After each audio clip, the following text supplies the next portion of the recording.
Hi, I'm Dr. Jaban, and today I want to talk a little bit about Lyme and it being complicated by parasites. So Lyme disease is a multi-complex issue that is not so simple as just a bacteria. Lyme, technically Borrelia burgdorferi, is often treated in Western medicine by antibiotics, which has no effect on parasites. So patients all the time are coming in saying, I've tried antibiotics, it didn't work. I've done round after round after round. I've even done 20 years in one case of antibiotics, and I still don't feel well. I got a little bit of a burst of better, and then it didn't keep going. Or I got better for a little while, and then it came back. Well, here's why. Parasites, whether that be Babesia, worms, or other different protozoa, small type parasites, these parasites, once they are in your body, they take different kinds of treatments to get out. And parasites are larger multicellular organisms for the most part, so bacteria can actually live inside of them. So when you're dealing with a person who has Lyme disease, you have to look at them from a multifaceted approach. One of those approaches is getting rid of the parasites. Oftentimes this comes first. So it actually may come before looking at Borrelia, again, that's Lyme. So you have Lyme or you're diagnosed Lyme, so you're thinking bacteria, and now you've got to go another way.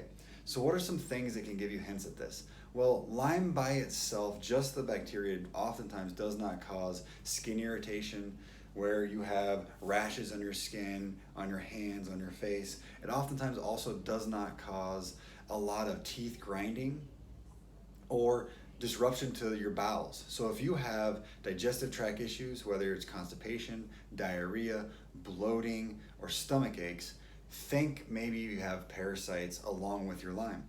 Well, what else? So when you're grinding your teeth, that's an extremely common symptom of Lyme. And if you're thinking of parasites, if you're thinking, man, there's no way I have parasites. There's just no way that I have them. I can't have them. I live in the United States. It's too clean here. Well, guess what? There's been many studies out that show that over 60% of Americans actually do have some sort of parasitic infection. Not to mention, if you've ate things like uncooked meat, meaning it's not well done, so there's any pink at all, there's a likelihood there could be a parasite there. Or if you've had sushi, so raw fish. What about going and swimming in lakes or walking outside barefoot? These are all ways to get parasites.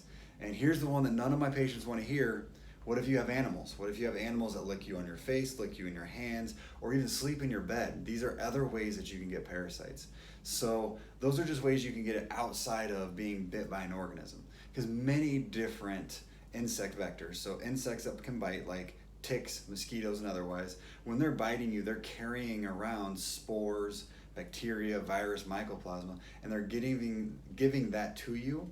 So that's another way that you may be picking up parasites, is just from insects, even if you haven't had those other ways I mentioned. So now we've talked about parasites can be there because of different symptoms you have. Parasites can be there because of different ways you get it. But what's the last piece? Everybody wants to know, how can we do some things to get better? Well, there's a lot of different herbs out there that can be anti-parasitic in nature, or at least help your body to build an immunity that can fight off parasites. But the first step is you've got to make sure you're going to the bathroom, because you've got to be able to get them out.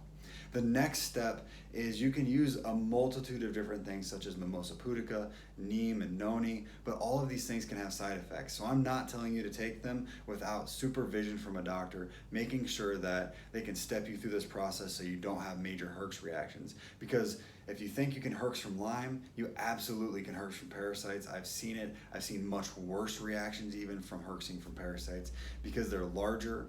They like to eat up toxins and heavy metals. They have different bacteria in them. So you're going to contend with all those possibilities when you start going after parasites. So if you have Lyme, think you possibly have parasites too, especially if you're not seeing the results from the straight Lyme protocols that you're doing.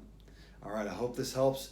If you've got a friend with Lyme, or you know somebody that might be dealing with parasites, share this out. Get the information out there so that we can get more people well, because that's the goal, is healing people.